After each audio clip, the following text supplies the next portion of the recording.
নমস্কার বন্ধুরা, অনেক দিন পরে মাতা কসবাশ্বরী মন্দিরে যাওয়ার সুযোগ হলো। তো আমরা সবাই বেরিয়ে পড়লাম সে মায়ের মন্দির দর্শনে। তো হঠাৎ করে প্ল্যান করেই মায়ের বাড়িতে চলে গেলাম, কারণ অনেক দিন ধরেই ভাবছি যাব। তো সন্ধ্যার সময় গিয়েলাম, দোকানপাট অনেকগুলো বন্ধ ছিল, আশপাশ থেকে তো তারা ডাকছিল, কিন্তু আমরা এখান থেকে বন্দুককাঠি নিয়ে তারপর আস্তে আস্তে উপরের দিকে উঠলাম। তো আমরা যারা ছিলাম এখানে সবাই কি করলাম, এক দোকান থেকে না নিয়ে সবাই আলাদা আলাদা দোকান থেকে নিলাম, যাতে প্রত্যেকটা দোকানের মানুষই কিছু পায়। তো সন্ধ্যার সময় মায়ের মন্দির খুব সুন্দর করে লাইটিং করে সাজিয়েছে, দেখতে খুব সুন্দর লাগছে।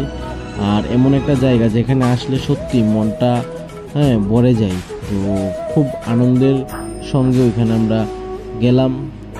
ঠিক আছে, ওইখানে গিয়ে আমরা দেখতে পেলাম কি মায়ের মন্দিরে সন্ধ্যা আরতি হচ্ছে। আর এই সন্ধ্যা আরতি কি বলতো, যদি ভাগ্যে থাকে তাহলেই দেখা যায়।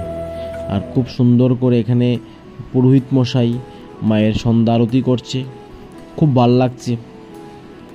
কারণ মায়ের সেই পবিত্র স্থানে বসে সন্ধ্যা আরতিতে অংশগ্রহণ করা, এটা সত্যি আমাদের জন্য সৌভাগ্যের ব্যাপার। কারণ মা আছে বলেই আমরা সবাই এখনও সুস্থভাবে বেঁচে আছি। মায়ের আশীর্বাদ ছাড়া কিছু হয় না। তো তারপর আমরা এখান থেকে সন্ধ্যা আরতি শেষ করার পর আমরা সবাই এখান থেকে কী করলাম, সবাই লাইন ধরে এখান থেকে মায়ের সেই প্রদীপ থেকে সবাই আমরা প্রদীপের ছোঁয়া নিচ্ছি, যাতে আমাদের মনটা ভরে গেল। আর তারপর এখানে আবার প্রসাদ দিল, আমরা সবাই এখানে প্রসাদ খেলাম। প্রসাদ খেয়ে তারপর খুব তাড়াতাড়ি এখান থেকে বেরিয়ে পড়লাম। তো তোমরা সবাই পাশে থেকে